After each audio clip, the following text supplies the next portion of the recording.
जय हिंद, वंदे मातरम साथियों। मध्य से सिपाही की परीक्षा 14 मई के पैटर्न पर आधारित आज की इस वीडियो में भारतीय राज्य व्यवस्था और भारतीय संविधान से संबंधित 85 मोस्ट इम्पॉर्टेंट प्रश्नों को कवर करेंगे। बिल्कुल एग्जाम में छपने वाला प्रश्न है, तो आज का ये सेशन आप लोगों के लिए काफ़ी ज़्यादा इम्पोर्टेंट रहेगा, इसलिए आप सभी पूरा सेशन को ध्यानपूर्वक देखें। तो चलिए जल्दी जल्दी से आप सभी लाइव में जुड़ जाइए। सभी को गुड इवनिंग, गुड इवनिंग। तो चलिए फर्स्ट क्वेश्चन आपके सामने है, उच्चतम न्यायालय की पहली महिला न्यायाधीश कौन थी? तो दोस्तों फातिमा बीबी ये उच्चतम न्यायालय की पहली महिला न्यायाधीश थी। भारत के संविधान की प्रस्तावना में प्रथम संशोधन कब हुआ था? वेरी इंपॉर्टेंट प्रश्न है, इसको अभी याद कर लीजिए। बार बार ये प्रश्न एग्जाम में पूछे जाते हैं, तो याद रखिएगा 1976 में। और कौन सा संशोधन था? तो संविधान का 42वां संशोधन था, जो कि 1976 में हुआ था। और इसके तहत प्रस्तावना में 3 शब्दों को जोड़ा गया था, समाजवादी, धर्मनिरपेक्ष और अखंडता शब्दों को याद रखेंगे। विश्व का सबसे बड़ा संविधान किस देश का है? तो दोस्तों अपना भारत का सबसे बड़ा संविधान है। और विश्व का सबसे पहला लिखित संविधान पूछे तो अमेरिका देश का है। पंचायत का चुनाव कराने के लिए निर्णय कौन लेता है? तो दोस्तों राज्य सरकार लेता है। आगे देखिए, सर्वोच्च न्यायालय के न्यायाधीश की सेवानिवृत्ति की आयु कितनी निर्धारित है? तो याद रखिएगा 65 वर्ष।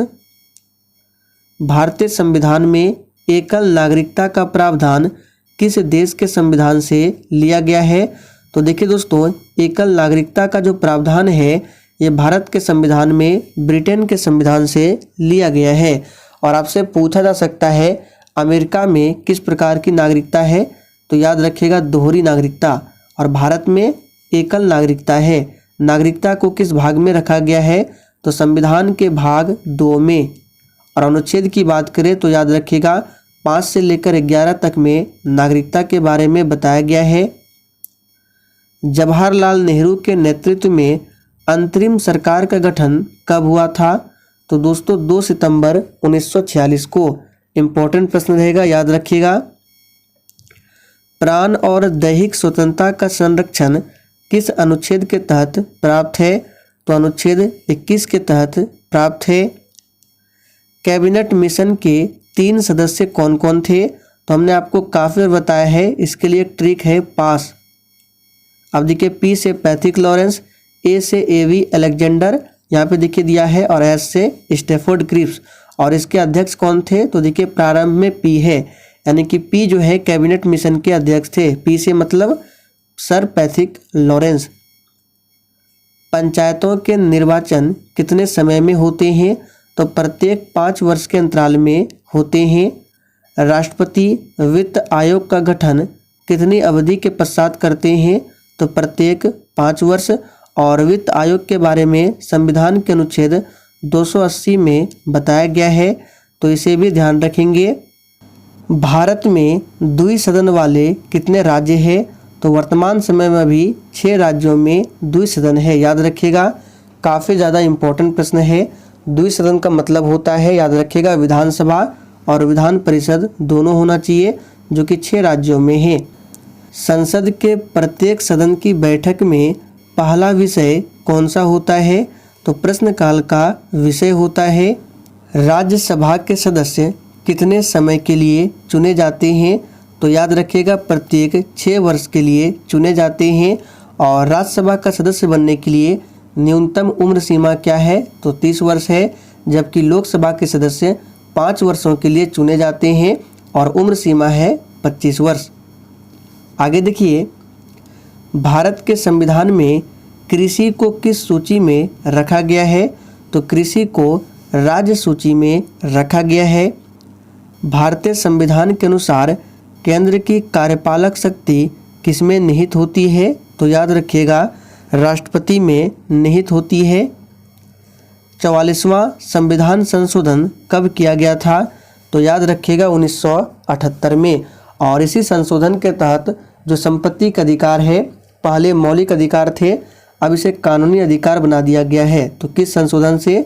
44वां संशोधन से, याद रखेंगे। राष्ट्रपति का चुनाव किस चुनाव प्रणाली के आधार पर होता है? काफ़ी ज़्यादा इम्पोर्टेंट प्रश्न है, मार्क कर लीजिए। तो राष्ट्रपति का चुनाव होता है एकल संक्रमणीय प्रणाली के आधार पर। अविश्वास प्रस्ताव किस सदन में लाया जाता है? तो लोकसभा में पेश किया जाता है। नियंत्रक महालेखा परीक्षक अपने रिपोर्ट किसके समक्ष प्रस्तुत करता है? तो राष्ट्रपति के समक्ष, याद रखेंगे। 15 मार्च 1950 में मूल संविधान में कितनी भाषाओं को मान्यता दी गई थी? तो याद रखिएगा 14 भाषाओं को मान्यता दी गई थी। केंद्र और राज्य सरकारों के बीच विवादों का हल किसके अधिकार के क्षेत्र में है? तो ये उच्चतम न्यायालय के अधिकार के क्षेत्र में है। संसद का सत्र किसके द्वारा बुलाया जाता है? तो दोस्तों संसद का जो सत्र है राष्ट्रपति के द्वारा बुलाया जाता है। वित्त आयोग के बारे में किस अनुच्छेद में बताया गया है? तो अभी हमने आपको बताया था अनुच्छेद 280। भारत में सर्वोच्च सत्ता का धारक कौन है? तो भारत की जनता है। उच्च न्यायालय का गठन किस अनुच्छेद में बताया गया है? तो अनुच्छेद 216 में उच्च न्यायालय के गठन के बारे में बताया गया है। राज्यों के लिए उच्च न्यायालय किस अनुच्छेद में बताया गया है? तो ये अनुच्छेद 214 में बताया गया है और उच्च न्यायालय का जो गठन है इसके बारे में 216 में बताया गया है। संघीय मंत्री परिषद उत्तरदायी है, तो लोकसभा के प्रति उत्तरदायी होते हैं संघीय मंत्री परिषद, याद रखेंगे। लोकसभा का सदस्य अपना त्याग पत्र किसको देगा? तो लोकसभा अध्यक्ष को, याद रखेंगे। संविधान का अनुच्छेद 312 किससे संबंधित है? तो देखिए संविधान का अनुच्छेद जो 312 है ये संबंधित है अखिल भारतीय सेवाओं से। भारत की प्रथम महिला राष्ट्रपति कौन थी? तो प्रतिभा देवी सिंह पाटिल। और विश्व की प्रथम महिला प्रधानमंत्री पूछे तो श्री माओ भंडार नायके जो कि श्रीलंका की थी। राष्ट्रीय एकता परिषद की अध्यक्षता कौन करता है? तो प्रधानमंत्री करते हैं। भारत के संविधान में मौलिक अधिकारों को किस देश के संविधान से लिया गया है? तो अमेरिका देश के संविधान से लिया गया है। और वर्तमान में अभी 6 मौलिक अधिकार है, पहले 7 मौलिक अधिकार थे और अभी कितने हैं? 6 है। कौन सा हटा है? तो संपत्ति का अधिकार जो कि 1978 में हटाया गया था और संपत्ति के अधिकार को अब कानूनी अधिकार बना दिया गया है और उसे रखा गया है अनुच्छेद 300A में, याद रखेंगे। मौलिक अधिकार को किस भाग में बताया गया है? भाग 3 और अनुच्छेद 12 से लेकर 35 तक में। इन सभी फैक्ट को ध्यान रखेंगे। रिपब्लिक पुस्तक के लेखक कौन है? तो प्लेटो रिपब्लिक पुस्तक के लेखक है। तेलंगाना राज्य का गठन कब हुआ था? 2 जून 2014 को गठन हुआ था। राज्यसभा के अधिकतम कितने सदस्य हो सकते हैं? तो मैक्सिमम 250 सदस्य हो सकते हैं। दहेज प्रथा पर कब रोक लगाई गई? वेरी वेरी इंपॉर्टेंट प्रश्न है, मार्क कर लीजिए। देखिए दहेज प्रथा पर रोक लगाई गई थी 1 मई 1961 को। 8वीं अनुसूची में कितनी भाषाओं का उल्लेख है? तो 22 भाषाओं का उल्लेख है। भारत में हिंदी भाषा को आधिकारिक रूप से कब संविधान में जोड़ा गया था? तो 14 सितंबर 1949 को। काफ़ी ज़्यादा इम्पोर्टेंट प्रश्न है, याद रखेंगे। राज्य पुनर्गठन अधिनियम कब पारित हुआ था? तो 31 अगस्त 1956 को। भारतीय सरकार अधिनियम 1935 संबंधित था, तो ये द्विशासन प्रणाली से संबंधित था। राज्यसभा के प्रथम सभापति कौन थे? तो डॉक्टर एस राधाकृष्णन। पंचायत चुनाव लड़ने की न्यूनतम उम्र कितनी होती है? तो न्यूनतम 21 साल। तीनों सेनाओं का प्रमुख कौन होता है? तो भारत के राष्ट्रपति होते हैं। भारत में कितने राज्य और केंद्र शासित प्रदेश है? तो वर्तमान में 28 राज्य और 8 केंद्र शासित प्रदेश है। किस चुनाव में महिलाओं को आरक्षण दिया जाता है? तो पंचायत के चुनाव में। संविधान संशोधन किस अनुच्छेद के अंतर्गत होता है? तो अनुच्छेद 368 के अंतर्गत। और भाग पूछे तो भाग 20, दोनों को याद रखेंगे। और संविधान संशोधन की प्रक्रिया को दक्षिण अफ्रीका के संविधान से लिया गया है। आरटीआई ये एक्ट कब लागू हुआ था? तो यहाँ पे देखिए लागू पूछा जा रहा है, तो 12 अक्टूबर 2005 को लागू हुआ था। प्रथम संविधान संशोधन कब हुआ था? तो 1951 में प्रथम संविधान संशोधन हुआ था और इसी के तहत संविधान में 9वीं अनुसूची को जोड़ा गया था।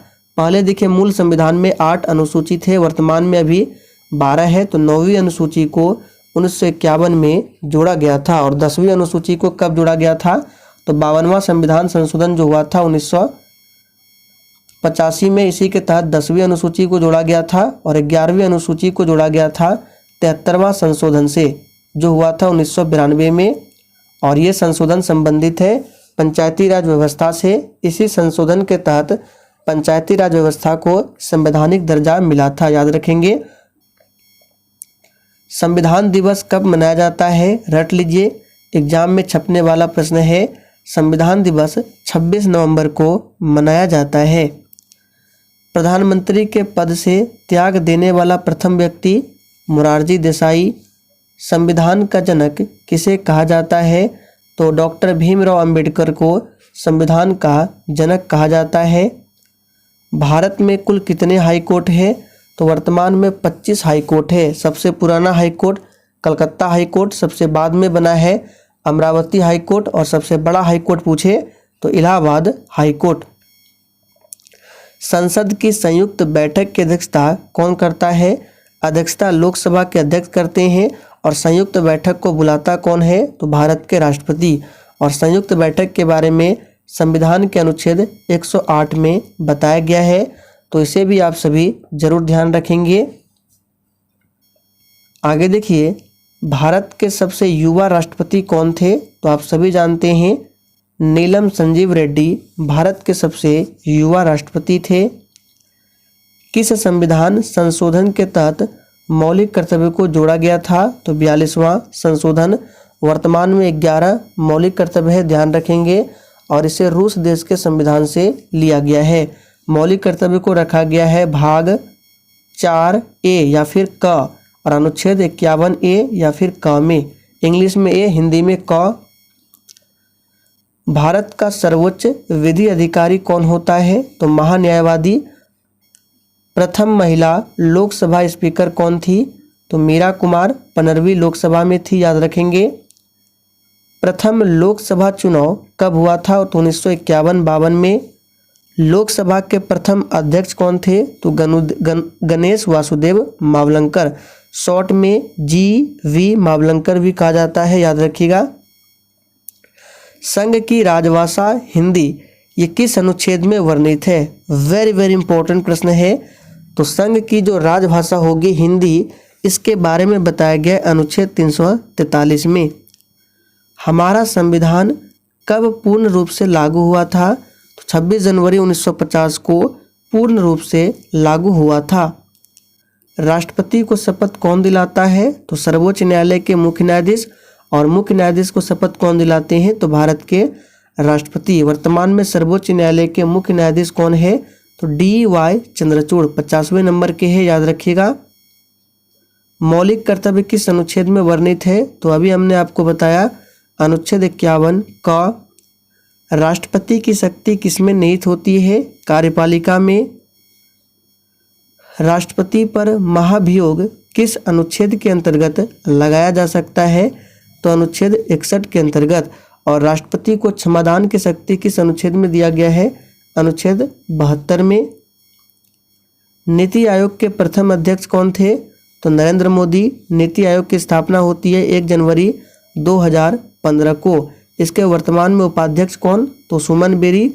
और CEO बने हैं BVR सुब्रमण्यम। और ये योजना आयोग के स्थान पर आया है नीति आयोग। शोषण के विरुद्ध अधिकार किस अनुच्छेद में वर्णित है? तो अनुच्छेद 23 और 24 में इसका वर्णन किया गया है। भारत का संविधान कब अंगीकृत किया गया? तो तो 26 नवंबर 1949 को बनकर तैयार हुआ था, यानी अंगीकार किया गया था, और पूर्ण रूप से लागू हुआ था 26 जनवरी 1950 को। राष्ट्रीय मानवाधिकार आयोग की स्थापना कब होती है? तो 1993 में। केंद्र और राज्यों के बीच विधायी शक्तियों का वितरण किस अनुसूची में है? तो ये 7वीं अनुसूची में है। नेशनल ग्रीन ट्रिब्यूनल एक्ट यानी NGT, ये एक्ट कब पारित हुआ था? तो याद रखिएगा 2010 में। ये पूछा जा सकता है, इंपॉर्टेंट प्रश्न है। नीति आयोग का गठन तो अभी हमने आपको बताया 1 जनवरी 2015 को। उपाधियों का अंत किस अनुच्छेद में है? तो अनुच्छेद 18 में है। वित्तीय आपात किस अनुच्छेद में वर्णित है? देखिए, हमारे भारतीय संविधान में 3 प्रकार के आपात के बारे में बताया गया है। राष्ट्रपति शासन 352 में, राष्ट्रीय आपात 352 में, राष्ट्रपति शासन 356 में और वित्तीय आपात 360 में। 3 तरह के आपात है हमारे संविधान में। जिला एवं सत्र न्यायाधीश किसके अधीन कार्य करता है? तो उच्च न्यायालय के अधीन। भारत में कार्यकारी प्रमुख किसे माना जाता है? तो प्रधानमंत्री को माना जाता है। भारत में सबसे पुराना उच्च न्यायालय कौन सा है? तो अभी हमने आपको बताया था कलकत्ता उच्च न्यायालय, और सबसे बाद में बना है अमरावती उच्च न्यायालय। वर्तमान में टोटल 25 हाई कोर्ट है। सबसे बड़ा हाई कोर्ट है इलाहाबाद का हाई कोर्ट। भारतीय सभा ने राष्ट्रीय ध्वज को कब अपनाया? तो बहुत ही सिंपल है, 22 जुलाई 1947 को। और राष्ट्रीय ध्वज का डिजाइन किसने तैयार किया था? पिंगली वेंकैया ने। भारत का राष्ट्रीय प्रतीक भारत सरकार द्वारा कब अपनाया गया? पहले आप लोग कमेंट करके बताइए भारत का राष्ट्रीय प्रतीक क्या है। और इसे अपनाया गया था 26 जनवरी 1950 को। राष्ट्रीय विकास परिषद का गठन कब हुआ? 6 अगस्त 1952 को। भारतीय संविधान का कौन सा अनुच्छेद प्रेस की स्वतंत्रता से संबंधित है? तो ये अनुच्छेद 19A है। सबसे लंबे समय तक राष्ट्रपति कौन रहे? तो डॉक्टर राजेंद्र प्रसाद रहे। हिंदी दिवस कब मनाया जाता है? याद कर लीजिए, 14 सितंबर को। किस संविधान संशोधन को मिनी कॉन्स्टिट्यूशन यानी लघु संविधान कहते हैं? तो 42वां संशोधन, जो कि 1976 में हुआ था। तो चले दोस्तों, आज के लिए इतना ही। सेशन पसंद आया हो तो सभी लोग सेशन को लाइक कीजिए और अधिक से अधिक सेशन को दोस्तों के साथ जरूर शेयर करें।